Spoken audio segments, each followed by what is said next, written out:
right, welcome back to Acne Beautiful. My name is Morgan Elizabeth. I'm your host, and thanks so much for being here with me today.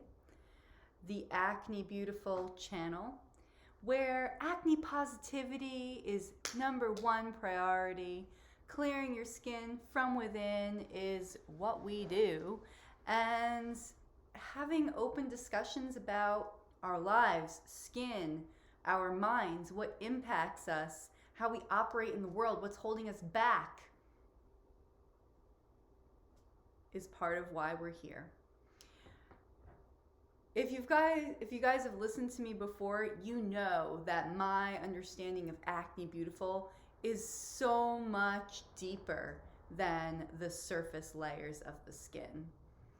That's why I wanted to take a little bit of time today to talk about something that I talked about in one of the first few videos here on Acne Beautiful, having to do with limiting beliefs.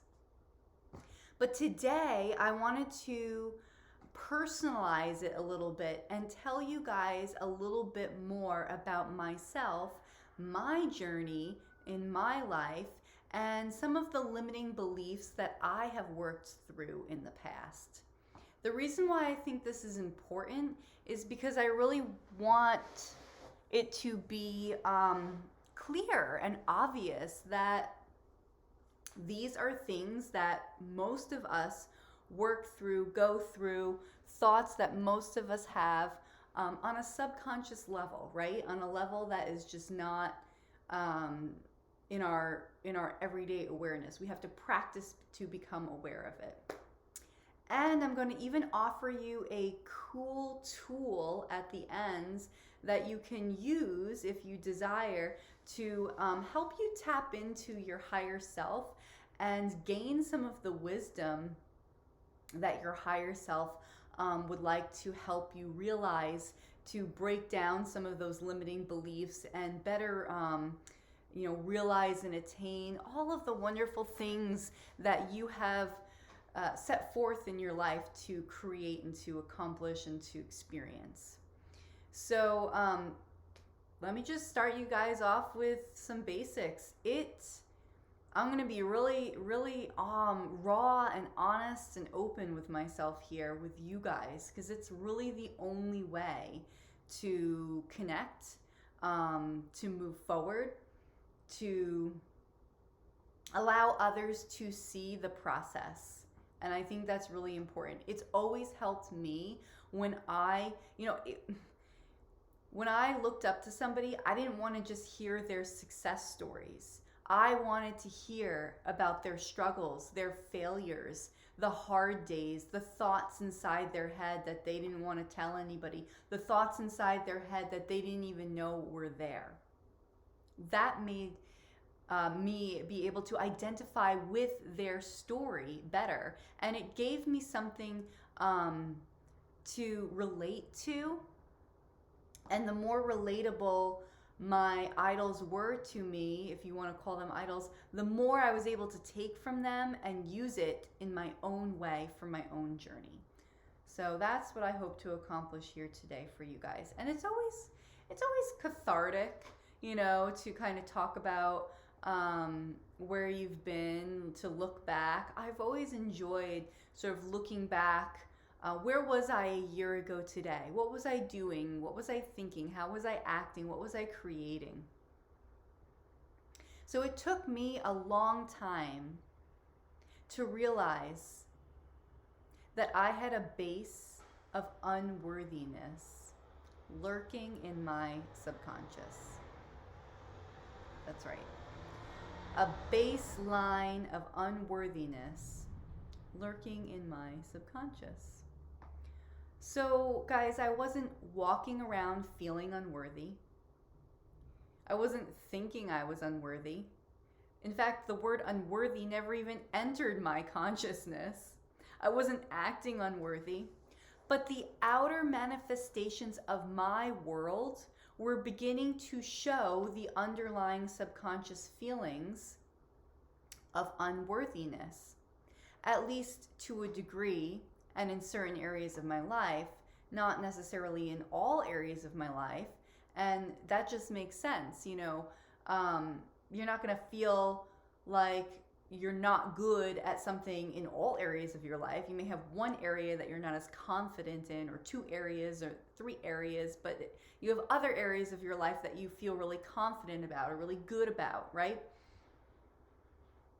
So it was when I began working with my skin, when I began working with my acne, which was around the age of 23, 24, I really started to pay attention to my skin in a new way. So mind you, this wasn't even my main acne experience. Up until that point, I had been on Accutane when I was 19, 20 years old, and my skin was completely cleared from severe acne at the time. But that process of being on Accutane, while it did clear the physical ailments, for that short term anyway, it didn't clear any of the sense of unworthiness inside of me, which I didn't even know was there. So, Accutane, 1920, skin was clear, great, this is behind me now. Didn't work on any of the stuff on the inside. And then my acne came back to a large extent after Accutane. It wasn't as bad. It got progressively worse again, but it was never quite as bad as it was pre-Accutane, and that's pretty standard. A fair amount of people will be so-called cured from it, and a fair amount of people will have a recurrence of acne, just to a lesser degree. So I still dealt with acne, right, for a few more years. But I was moving out of college and into my early 20s at that point. And it just felt worse to me the second time around. I was super aware of it now, and I had felt what it was like to have clear skin, and I was moving into the world, of adulthood. I became acutely aware of it, and I began rigorously comparing myself to other people and subconsciously tying my acne to my sense of self-worth. Now, again, I wasn't consciously comparing myself to other people. I wasn't walking around New York City consciously saying, look at how beautiful she is, and, I don't even feel beautiful, and, things of that nature. Or comparing like, oh, look at her skin, but, oh God, her body and then my body, and just all of these minute little things. It wasn't a conscious thing that I was doing, but I was definitely subconsciously running this program of comparison, and it was a way of sort of making me feel better on a subconscious level about who I was, where my skin was, how I looked, how I operated in society. To a degree, it's kind of also how you maybe kind of find your place in the world. Really young, you're finding your place in the world, but it's not a particularly healthy behavior. Now, we're all going to do a little comparing here and there, whether it's conscious or subconscious, but the point is for me that I felt like I was doing it really to help justify how I was feeling negatively about something, like my skin at one point. Like, okay, well, my skin's really bad, but at least, I'm exercising a lot. I feel really strong and good in my body, and it looks really good, in comparison to this or that. I know it sounds awful, right? But we're being honest here, right? So this is the other thing that was happening at the time, right? That I wasn't even conscious of. I began working professionally for the first time in my life, and I was in office environments in New York City, and I didn't even want to be in an office environment for work on a daily basis, because I subconsciously only wanted to go out when my skin felt bearable, when it felt pretty good to me, pretty clear.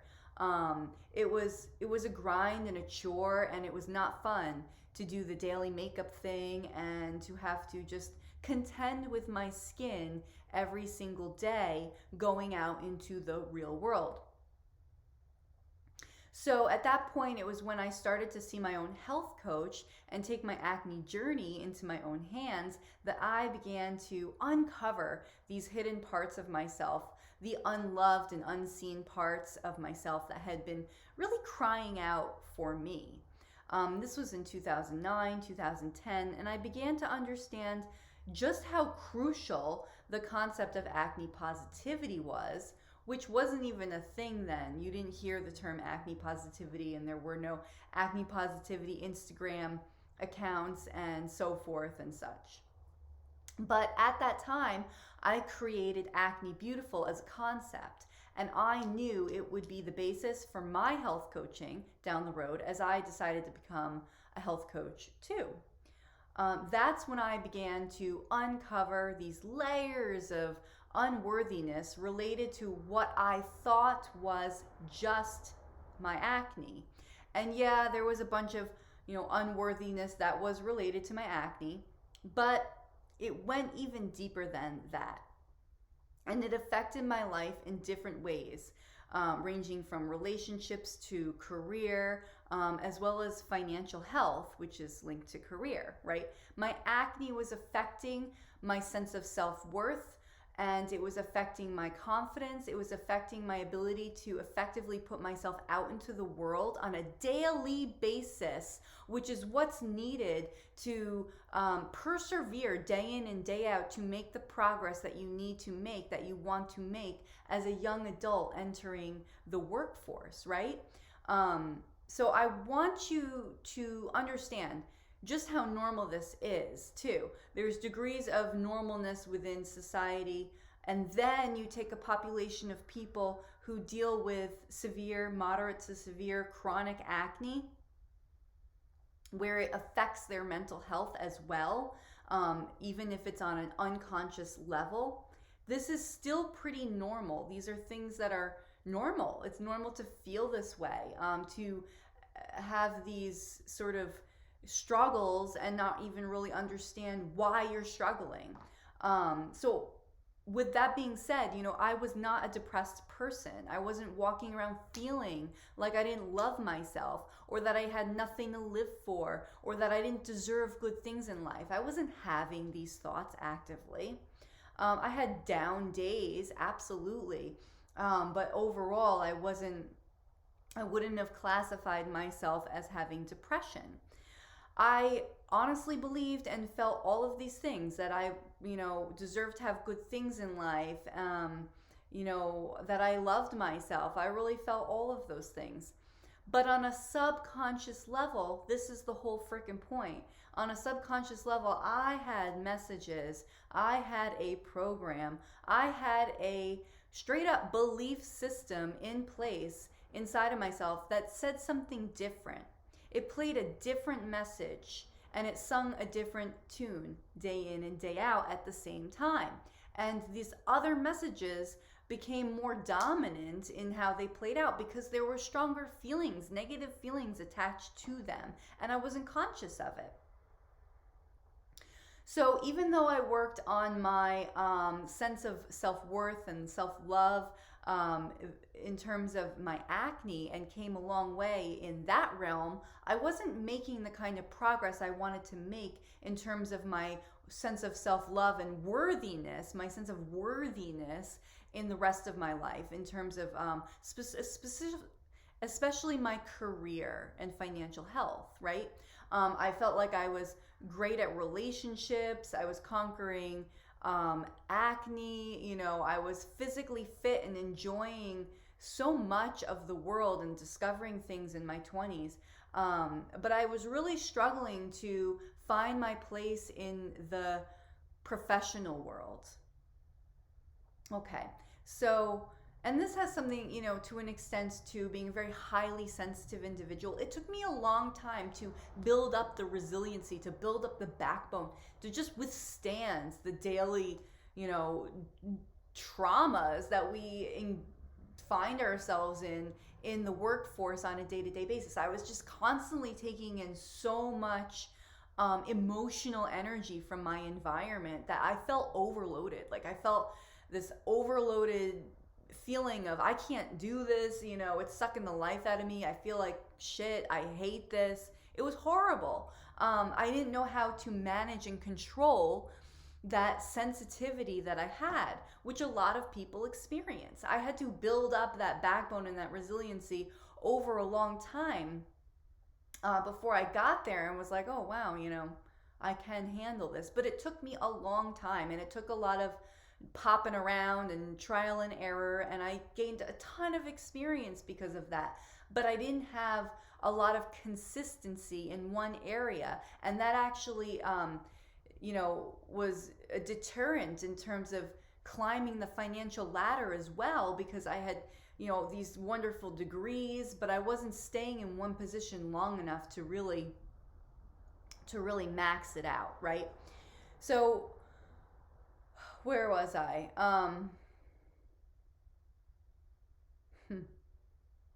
Right. So I would do things during my day, during my life, to achieve or try to achieve the things I wanted.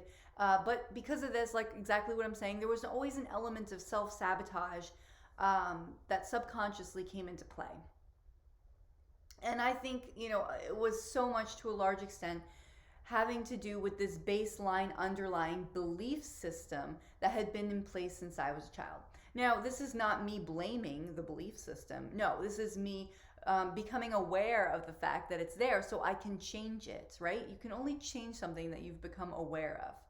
So years later, I mean, we're talking 7, 8, 9, 10 years later, right? I continued and continue to work on my mind. And only in doing so, in working on my mind, am I able to work on my subconscious limiting beliefs in various ways. And I've been doing this for a long time now, so I've come a long way.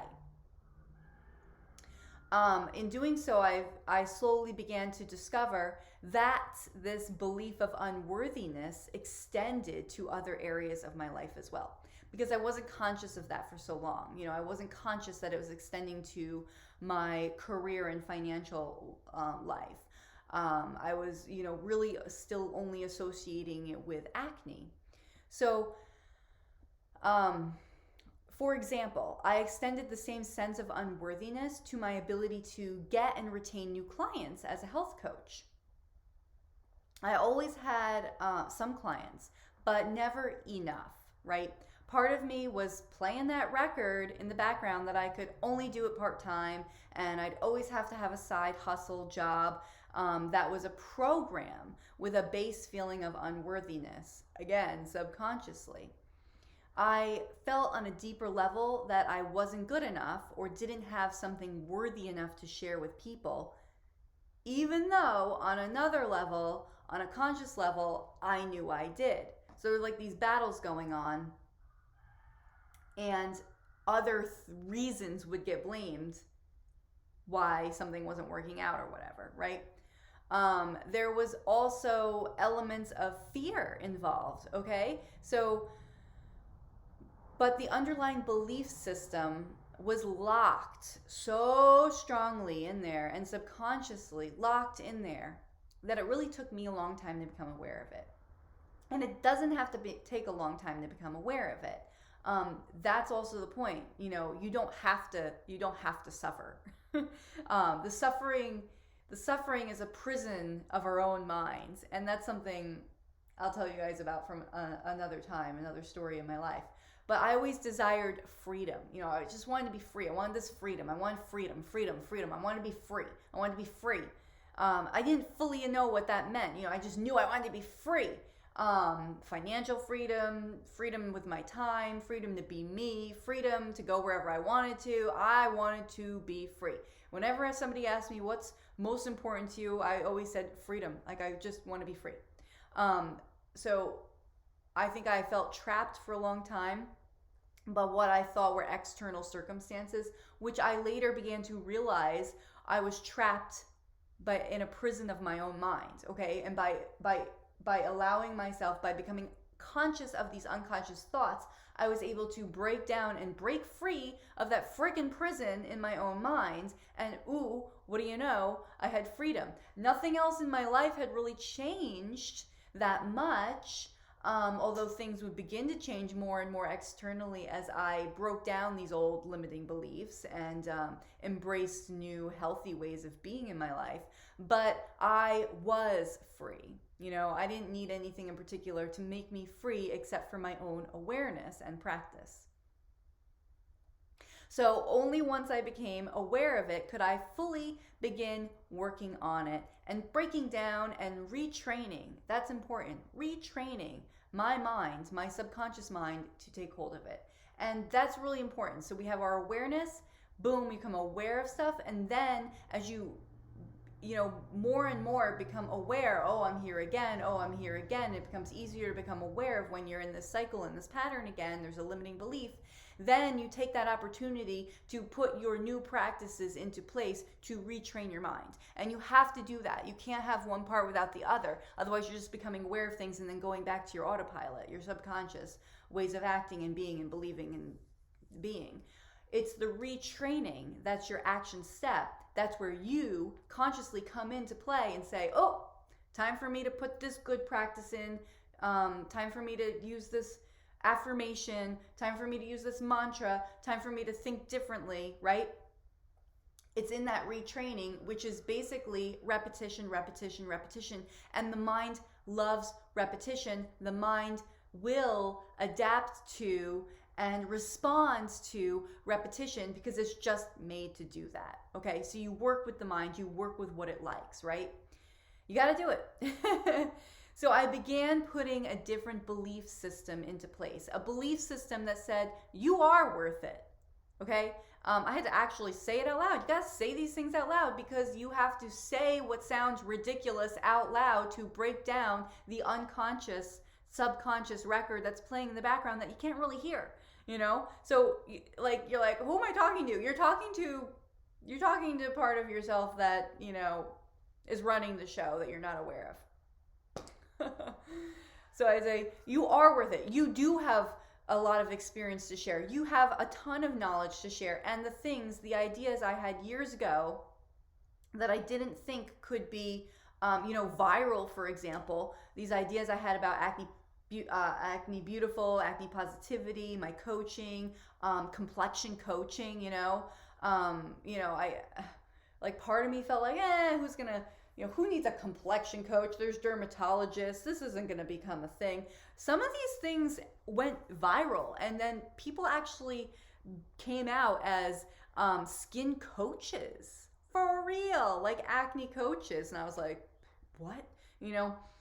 Other people were brave enough to put themselves out there in a way that I just commend the hell out of them for. I am so, so glad and grateful to see that things like acne positivity have become a thing.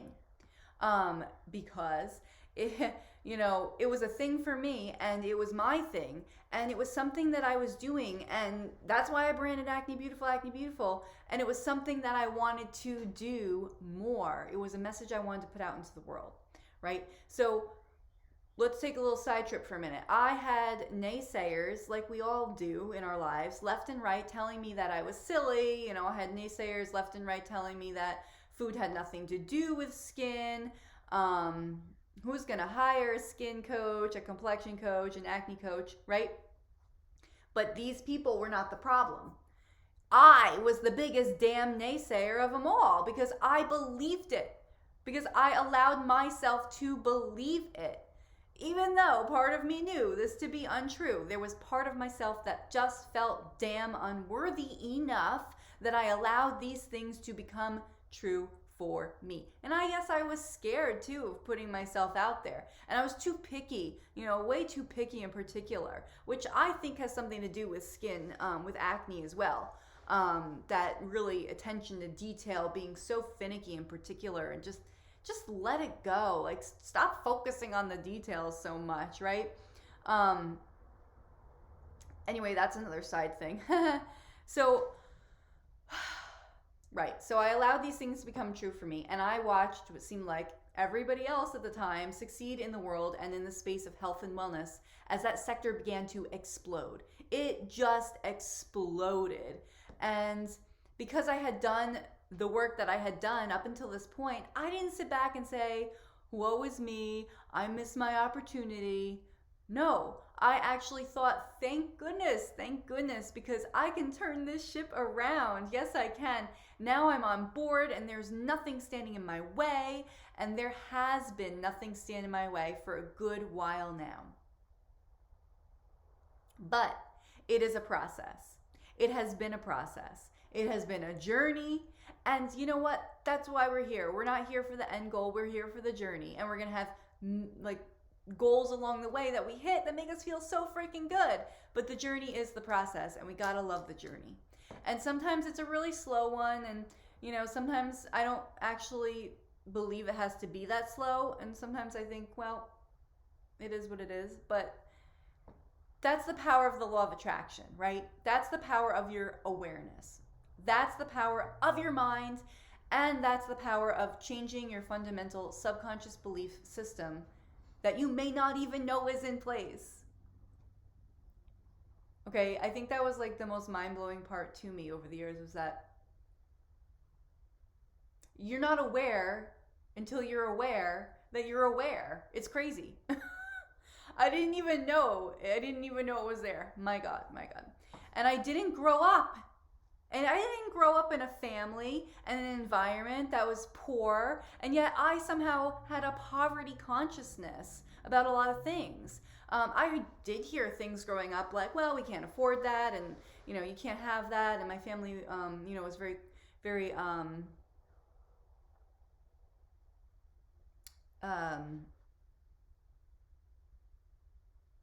conservative. There's another word I was looking for, but conservative is all that's coming to mind. We didn't spend money frivolously, and I'd go shopping with my mom at the grocery store. It was the basics. There was no Fruit Loops and Rice Krispie treats and Dunkaroos. I mean, we were not spending, even boxed cereal. We were not spending money on boxed cereal and whatever.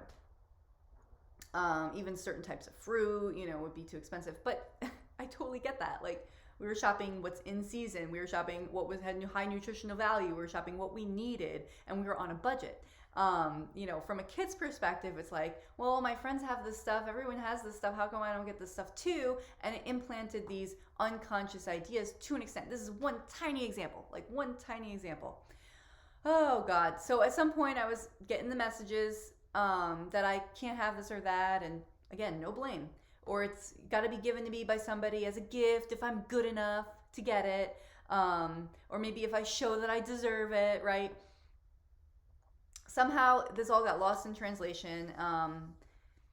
And that's really all I have to say about that. It was that easy. It's that easy for this stuff to happen, because you, as humans, as little humans, we are developing so much between the day we were born and age 7. Our whole entire reality gets created during those early fundamental years, and we tend to be in a different brain wavelength pattern during those years too. That's also very imaginative and creative, and at the same time we're having all of these rules coming in constantly, because we got to function in society, so we're learning all these rules and norms and ways of operating in the family and society, etc., etc. So this whole foundation of this system gets built for us, and then take into account your individual personality traits. I mean, you see how it happens, how it can happen, how it all happens. So keep going. I also had the message, the belief that it was really, really hard. It had to be really, really hard. It was really, really hard to do, anything, to accomplish big things in your life, to be successful. It was really, really hard, right, to own your own business. It was really, really hard, and so many people failed. So, if you start off with the same thing, if you start off with that mindset, which I did, it would be hit or miss for me all the time. Experiences for years where I would just get a great client, and then I'd lose it. Like, not the client, but I wouldn't have just repeated clients, right? So I didn't keep going enough where I would say, oh no, now all my fears wiped out, and I truly believe this, because if I had a little bit more conscious thoughts about these unconscious thoughts at the time, I could have you know, talked myself out, talked myself down, so to speak. Okay. But I was in a state of seeing is believing, so to speak, kind of thing. I didn't believe it and then see it. I thought, well, I'll see it and then I'll believe it. Honestly, I think the other way around is a little bit better. So see it and then you'll believe it. I mean, believe it and then you'll see it. Ah, see, I just went back. See it. No, believe it and then you'll see it. Oh my God. Oh my gosh. So there I was, another huge turning point in my life. Kind of sealed the deal for me, put that last nail in the coffin, or maybe even pried the coffin open with the last nail. Because I think there's a more effective picture in this case. So getting to like the last part of the story that, pried that last nail right out of the coffin. It was when I had a QHHT session at the end of 2019. QHHT stands for Quantum Hypnotic Hypnosis Technique, developed by Dolores Cannon. Not going to get into her right now, but wow. So Quantum Hypnotic Hypnosis Technique, QHHT, Dolores Cannon. So in having this session, I was basically having a conversation under hypnosis with my subconscious or my superconscious. This was actually the thing that tipped the scale in a way that, it was like I could never go back. It showed me just how worthy I actually am. I showed myself just how worthy I am. And that all of this is one big illusion, that I have been creating a prison in my own mind. Okay, that the suffering that I've created, the suffering that I've experienced, is the suffering and the making of my own mind and nothing else.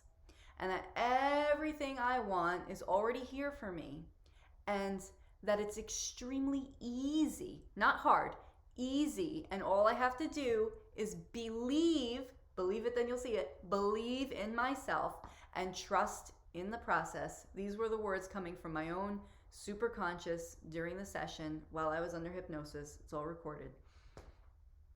So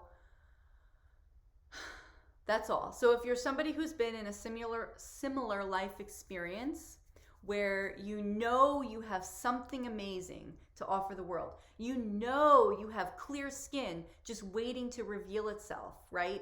Now is the time, my friends.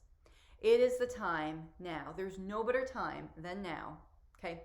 There is so much room for you out there in the world, in the space, putting your thing out there for the world to see. You could work with me as a complexion coach client, clear your skin from within, be so freaking inspired by the process, and be like, you know what? I'm going to become a complexion coach and succeed at it, okay? That's how much room there is for you.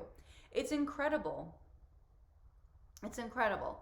So that was another limiting belief of mine. I thought, okay, you have to work so hard in life to get X amount of dollars, because I was always thinking in small, limiting terms of how much I could physically earn with my body, with my mind per hour in a day, and that's extremely limiting. It's an extremely limiting way of thinking about earning money when most people who are high earners put in so much less effort. I'm not saying they're not working hard. They're working smart. They're putting in less effort.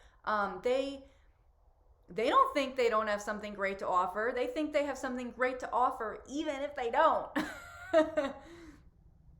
And the effort they put in, whether it's physical, mental, is just less effort in some regard. And that's related 100% to their belief system and other things to remember and to take a look at. Sometimes that can be really, really helpful, or to actually write these things down in numerical form. So, for example, I keep thinking, about how many people there are on Earth right now.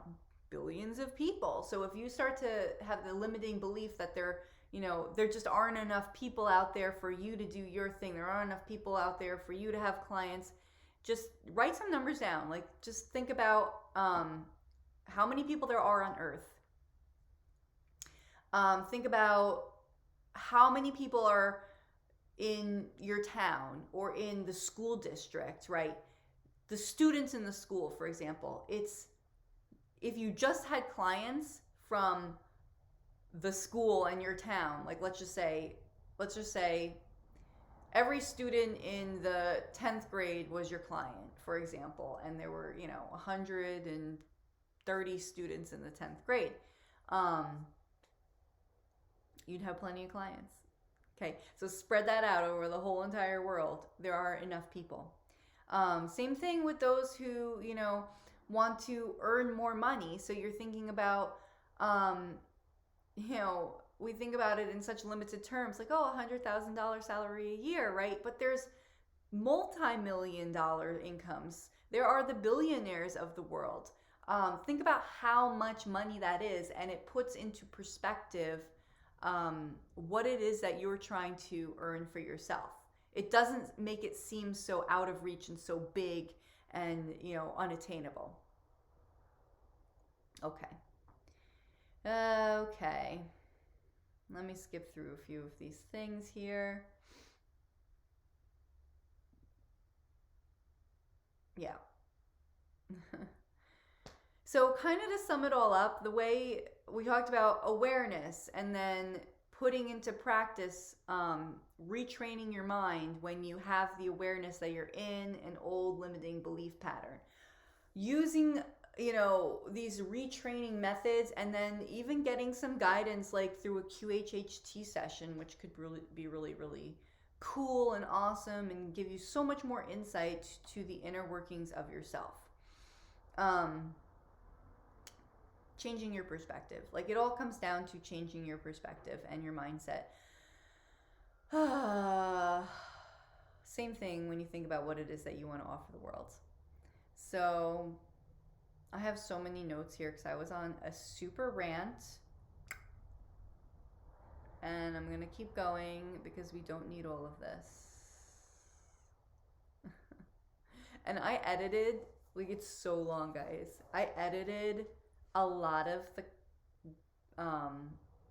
content I wanted to say today, and now I'm into the part that's not edited, that I just voice recorded, and it reads kind of funny. So, yeah. But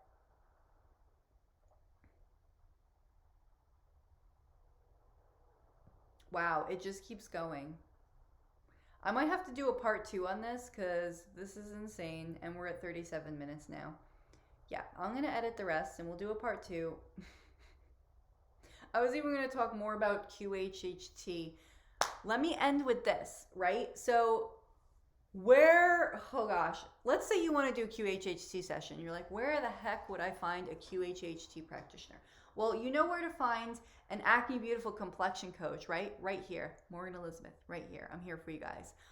If you are interested in coaching at any point in time, hit me up. Let me know. We'll talk about it. I have different price points depending on your budget. And yeah, I think it's a really great way to gain new insight into your skin, to clear your skin from within, to learn mind-blowing things you never knew before, to have the support that you want. It's really great. Like, I became a health coach because I was so inspired by my health coach, and I wasn't seeing a complexion coach. I was seeing a health coach who works with women on losing weight, but a lot of the things that she had me do really paved the way for me to clear my skin enough that I could take the journey into my own hands. So let me end with this. You're looking for a QHHT practitioner, perhaps, right? So where do you go?